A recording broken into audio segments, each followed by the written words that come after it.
तो दोस्तों आज की क्लास में हम बात करने वाले हैं फैंसी एंड इमेजिनेशन पर। उम्मीद करता हूं कि इस वीडियो को आप शुरू से अंत तक देखेंगे। और लर्नर्स, अगर आपने इस वीडियो को शुरू से अंत तक देखा सो देन आई थिंक कि concept of fancy and imagination by Samuel Taylor Coleridge crystal clear होगा। तो लर्नर्स, एक बात मैं आपसे पूछना चाहूंगा कि क्या फैंसी एंड इमेजिनेशन जैसे कॉन्सेप्ट के बारे में सैमुअल टेलर कॉलिंस के पहले किसी ने बात नहीं की होगी। सो लर्नर्स, कई बार हम जब पढ़ते हैं अपनी बुक्स में कि fancy and imagination by Samuel Taylor Collins in Biographia Literaria, so learners एक सोचने वाली बात है। एंड प्लीज तब तक आप सोचिए और मैं शुरू करता हूं इस वीडियो को। सो फैंसी एंड इमेजिनेशन, सबसे पहले लर्नर्स जान लेते हैं कि ये फैंसी और इमेजिनेशन, ये जो दो वर्ड है, ये आए कहां से। सो लर्नर्स, फैंसी एक वर्ड है आपका फैंसी एंड दूसरा है इमेजिनेशन। सो फैंसी जो वर्ड है learners, this comes from a Greek word phantasia. Imagination, so learners, this comes from a Latin word imagination. So fancy a Greek word, imagination a Latin word. Learners, ये दोनों अलग अलग languages के word हैं। चलिए थोड़ा सा और बात करते हैं। लर्नर्स, क्या मैंने आपसे पूछा कि क्या सैमुअल टेलर कॉलिंस से पहले फैंसी एंड इमेजिनेशन पर किसी ने बात नहीं की होगी? सो लर्नर्स, आई थिंक कि आप गलत सोच गए। फैंसी एंड इमेजिनेशन पर सबसे पहले लर्नर्स मैं देखता हूं कि जोफ्री चौसर ने इमेजिनेशन पर बात की थी। उन्होंने लर्नर्स अपनी कैंटरबरी टेल में इमेजिनेशन वर्ड को यूज किया और इमेजिनेशन वर्ड्स के साथ उन्होंने कहा कि imagination to signify the mental consideration of action और events not yet in existence, so that is fancy.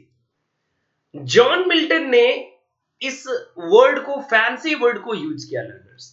And what he said about fancy, so he mean faculty of forming mental representation of things not present to the senses. About fancy, John Milton says कि ये क्या है? This is a faculty of forming mental representation of things not present to the senses. Okay. Learners, इसके बाद William Shakespeare ने भी fancy पर बात की। वैसे तो कई सारे प्लेस में विलियम शेक्सपियर ने बात की, बट लव स्लीवर्स लॉस्ट में जो उन्होंने बात किया, so he said Armado is a character, Amado, so this is a character in this work, love slavers lost. And learners, what is it? Child of fancy. And who is he? So Armado, child of fancy. Okay learners, वैसे बहुत important नहीं लगा, but चलिए थोड़ा सा और देखते हैं। सो लर्नर्स, आपने होब्स का नाम जरूर सुना होगा। एंड होब्स ने लर्नर्स वर्क लिखा है, काफी इंपॉर्टेंट वर्क है। आप कमेंट बॉक्स में बता सकते हैं मुझे, मैं नहीं बताने वाला आपको। सो होब्स ने लर्नर्स इमेजिनेशन वर्ड को डिफाइन किया and what he said, nothing but decaying sense, imagination and fancy are but one thing. He said कि दोनों fancy and imagination both are one to one, which for diverse consideration have diverse meaning. इन्होंने कहा कि fancy और imagination दोनों अलग अलग word हैं, बट अगर देखा जाए कि अपने अलग होने का इनका जो रीजन है, so according to diverse meaning, consideration, but अलग अलग वर्ड होते हुए भी जो इनकी मीनिंग है वो लगभग सेम है। वन थिंग, ये बात करेंगे दोनों एक ही के बारे में, बट रेफरेंसेस और you can say according to condition, situation के अकॉर्डिंग यूज किए जाते हैं। थॉमस होब्स ने कहा। लर्नर्स, आपने जॉन लॉक का नाम तो बहुत ही अच्छे से सुना होगा। John Locke essay concerning human understanding. And what he said? Mind is a tabula rasa at birth, a kind of blank slate. And later on learners उन्होंने एड भी किया कि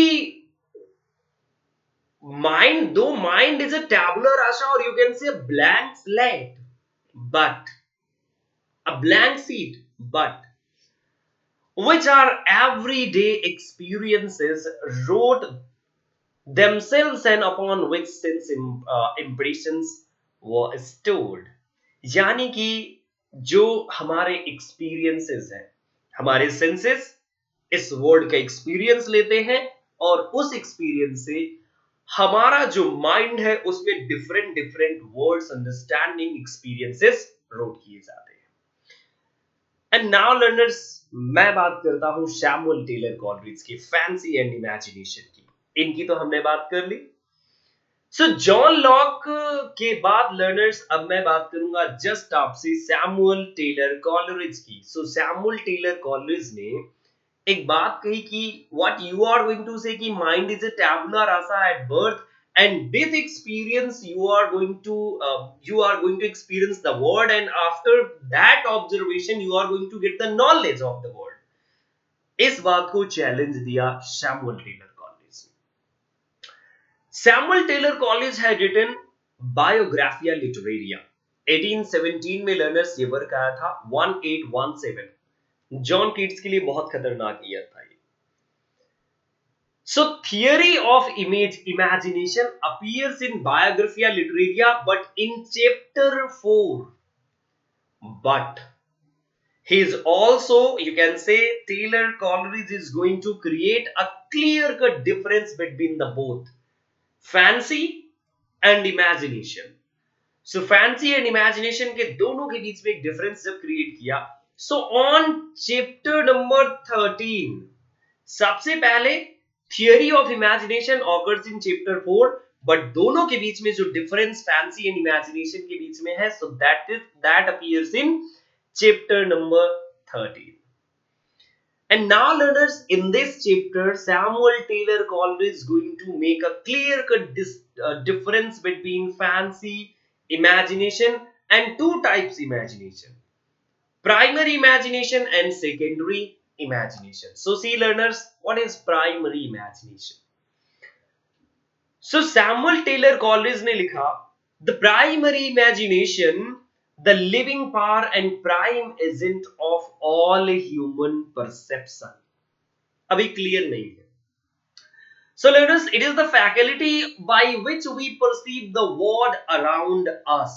Learners, जो primary imagination है, so ये वैसे अगर देखा जाए, सो हम अपने सेंसेस से लेते हैं और इस सेंसेस से वर्ल्ड को कैसे हम परसीव करते हैं, कैसे हम देखते हैं. It is the faculty by which we perceive the world around us. It is merely the power of receiving impression of external through our senses. जैसे हमने दुनिया को देखा, बहुत सारे इंसिडेंट्स को देखा, बहुत सारी नेचुरल ये क्या कह सकते हैं एक्टिविटीज को देखा. सो ये जो एक्सपीरियंस के थ्रू धीरे धीरे हमारे पास जो नॉलेज आता है इंप्रेशंस का from external world, हम अपने senses के through, we have 5 senses, so in 5 senses के through जो आता है, so that is primary imagination. So primary imagination, you can say, a kind of living part, prime agent of all human perception. So this is what possessed by all, you can say, primary imagination. छोटी थोड़ी बहुत कल्पनाएं तो सब कोई कर सकता है, सैमुअल टेलर कॉलरिज ने कहा. But now learners, let's jump to the secondary imagination. So see about secondary imagination. So he said कि secondary imagination makes artistic creation. देखिए सब कोई थोड़ा बहुत तो सब कोई सोच सकता है. जनरल impression जो आपके एक्सटर्नल वर्ल्ड से आते हैं, बाहरी दुनिया से आते हैं, सो सब कोई समझ सकता है. बट अगर लर्नर्स आप बात करें कि आर्टिस्टिक क्रिएशन पॉसिबल है, लर्नर्स यहीं पर पॉइंट है. Secondary imagination, Samuel Taylor Coleridge कहना चाहते हैं कि yes, this is a kind of faculty of poets. With the help of secondary imagination, poets are going to create poetry, artist are going to create art. It requires an effort of the will and conscious effort. Learners, जैसे एक painter है, अगर एक painting बनाता है, so yes conscious effort करता है, so after that आपको एक पेंटिंग मिलती है। A poet, he is also going to write a poetry but having something in mind. And what is that something in mind? So you can say कि जो primary imagination था, so that is raw material. हम जानते हैं संदेशवान, हम जानते हैं कि किसी और ने ऐसी पोइट्री इवनिंग के बारे में लिखी। फॉर एग्जांपल, किसी ने इवनिंग के बारे में पोइट्री लिखी, and you are also ready to write compose a poetry on evening. So learners, जब आपने इवनिंग की पोइट्री, इवनिंग के बारे में एक पोइट्री लिखने की बात की, सो आपके पास कुछ इंप्रेशंस पहले से हैं, सो that is raw material. and that raw material with the help of your imagination, because आपके पास conscious एक will है कि yes you have a raw material, and on that ground you are going to make a distinguished you can say different poetry. So that becomes the part of your imagination. So this is what secondary imagination is. Primary imagination, जो sense perception, आप जो कुल मिलाकर के words से को perceive करके आप लेते हैं एक्सटर्नल वर्ल्ड को, बट जब आप अपने माइंड को यूज करके उस रॉ मटेरियल, और you can say on those impressions, you are going to create something more different. It selects the orders raw material and reshapes and remodels it objects of the beauty. जब आप कोई poetry create करते हैं, for example अगर आपने John Keats की कोई poetry पढ़ा है, सो आप नहीं सेम लाइन लिखने वाले हैं, मे बी कि आप डिफरेंट उसको लिखेंगे। सो दैट इज व्हाट, जहां पर सेकेंडरी इमेजिनेशन वर्क करती है, because you are going to create an artistic work. See, it is esemplastic. So जो सेकेंडरी इमेजिनेशन है उस पर आप सोच सकते हैं, बिकॉज जब दूसरे की आप पोएट्री देखते हैं तो आप एक लिमिटेड ही सोचेंगे, but when you are going to write a poetry, so आप बहुत कुछ सोच सकते हैं। So this is esemplastic. आप बिल्कुल इसको स्ट्रेच करते चली जाइए और चली जाएगी ये stretch. It dissolve, diffuses, dissipates in order to recreate. Learners, जैसे आपके माइंड में for example you are going to write a poem on book, you are going to compose a poem on book, so what you are going to do? So just आप अपने books के बारे में अपने knowledge को dissolve करते हैं, diffuse करेंगे, डिसिपेट करते हैं, yes, and then for the recreation, because you are going to bring a new kind of poem. So that is what learners secondary imagination is. So the secondary imagination dissolve, diffuse, dissipates in order to recreate. Learners, अगर देखा जाए तो primary and secondary imagination जो है, तो ये एक दूसरे से काइंड में अलग नहीं है, दोनों इमेजिनेशन है। एक कॉमन इमेजिनेशन सब कोई कर सकता है, after watching a movie, after watching a flower, after watching you can से after watching a bird. But आप सोचिए एक बार कि क्या सब कोई एक अच्छी पोएट्री लिख सकता है? सो सी, जो प्राइमरी इमेजिनेशन है that is, and secondary imagination you can see not differ from each other in kind. The difference is only of degree. अगर आप कहें कि primary imagination, this is the extent of primary imagination, so you can say कि this is extent of secondary imagination, जहां पर dissolve, diffuse, dissipates in order to recreate. This is what learners you can see. So this is difference of degree between primary and secondary imagination. And now learners, let's see about fancy.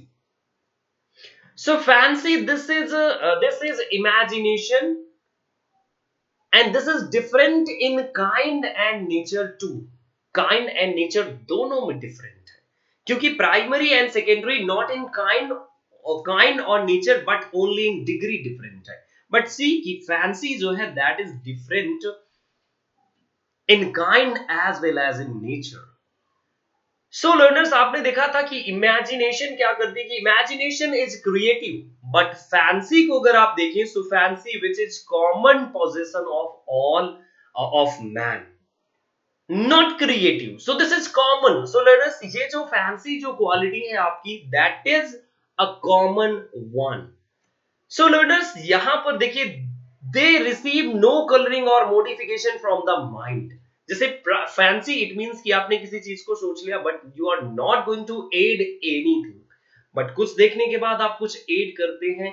सो जब आप थोड़ा सा add करते हैं या एक सामान्य add करते हैं, सो दैट इज इमेजिनेशन। और लेकिन जब आपने एक हायर लेवल का dissolve, diffuse, dissipates in order to recreate, so that become secondary imagination. So learners, fancy has no other counters to play with but fixities and definities. So this is book and ये economics की book है। Learners आप यहीं पर अगर आप and हो गए, सो दिस इज व्हाट कि ये इकोनॉमिक्स की बुक है और कुछ नहीं। सो बिल्कुल आपको इकोनॉमिक्स की लगी। लेकिन लर्नर्स आपने इकोनॉमिक्स की एक बुक देखा, सो आप सोच सकते हैं कि oh micro economics, so different different books हो सकती है माइक्रो इकोनॉमिक्स की बाय द डिफरेंट ऑथर्स। लेकिन लर्नर्स जब आपने उसी बुक को लिया और उसी बुक को लेने के बाद आपने एक चीज और सोची कि क्यों ना इस थियरी में कुछ और मॉडिफिकेशन किया जा सकते, हो सकता है यहाँ पर इनकरेक्ट हो जिसने लिखा है, so that becomes secondary imagination. Okay learners, तो yes fancy deals with fixities and definites. Yes, this is a mode of memory emancipated from the order of time and space। तो मतलब with the development of time आपके पास इतना दिमाग आ ही जाता है। सो learners बिल्कुल simply आप कह सकते हैं कि fancy then imagination and then secondary imagination. So सबसे highest imagination, secondary imagination and सबसे लोवेस्ट फैंसी। लर्नर्स मैं एक एग्जांपल अगर आपसे और ले लूं तो मुझे लगता है काफी अच्छा हो जाएगा आपके लिए, और वो मैं और लेता हूं। जैसे लर्नर्स आपने, मैंने अभी कहा कि फॉर एग्जांपल जैसे आपने कोई कुछ किसी भी चीज को देखा, जैसे मैंने कहा कि आपने कोई मान लीजिए खाना बनाया, ओके, जैसे आपने खाना बनाया और मान लीजिए आपने सिंपल सी कोई भी रेसिपी बनाई, आपने फ्राइड राइस। सो फ्राइड राइस सिंपली आपने लिया और कुछ नहीं सोचा, बट आप फ्राइड राइस में सोच सकते हैं कि ओ रियली इसमें डिफरेंस हो सकते हैं, this type of rice, that type of rice, difference कर सकते हैं। अगर लर्नर्स एक थर्ड वन अगर बात देखी जाए, सो आप ये सोच सकते हैं कि ओ हमने आज फ्राइड राइस बनाया, इस तरह से यूज किया, लेकिन आप अगर अगर आप एक चीज और सोचे कि और इसको इनोवेटिव कैसे किया जा सकता है और इसे डिफरेंस कैसे कर सकते हैं, सो ये मिक्स किया जाए, ये थोड़े से एक्सपेरिमेंट किया जाए, so that is what learners a kind of imagination, कि जहां पर आप सेकेंडरी इमेजिनेशन को पुट अप करके एक न्यू चीज क्रिएट करने वाले हैं, a new thing you are going to create, so that is known as secondary imagination, I think learners. So, learners, this is all about fancy and imagination. If you are interested in my courses, so you can join my complete course at Unacademy. So you can join right now. Crash course is already running on platform for June 2020. So with Crash course, you are going to get MCQs practice session 2 and batch course. That is for paper 1 in Hindi and English medium. You can join my Telegram group or message me on this number for any kind of query. And if you have not subscribed till now my YouTube channel, so do subscribe and hit the bell icon. And learners, one more thing मैं आपको बता दूं कि बहुत सारे बहुत मुझे लगता है किसी ने मुझे ऐसे सब्सक्राइब कर रखा है जो ऑलवेज मेरे वीडियोस को लाइक करने के अनलाइक करने के लिए आता है। ओनली लर्नर्स मैंने देखा कि 2 to 3 unlikes always in my video. ऐसा हो नहीं सकता। कल मैंने वीडियो अपलोड किया and then I got a response कि जैसे ही मैंने वीडियो अपलोड किया 2 unlikes. So this is what learners, without watching a minute, 1 minute, 2 minute, 3 minute, आप अनलाइक कैसे कर सकते हैं? इट मींस कि आप खुद सोचते हैं। सो लर्नर्स देखिए, मैं अगर बताऊं आप कोई भी हो, अगर आप अनलाइक करते हैं मेरे वीडियो को, सो कोशिश कीजिए कि आप मुझसे अच्छा मटेरियल और मुझसे भी अच्छे तरीके से आप किसी को पढ़ा सके। किसी के वीडियोस अनलाइक करने से मुझ पर तो वैसे कोई इफेक्ट नहीं होने वाला है, मे बी कि आपके माइंड में स्ट्रेस बढ़ जाए। So thank you so much learners, फिर से मिलूंगा, तब तक के लिए नमस्कार।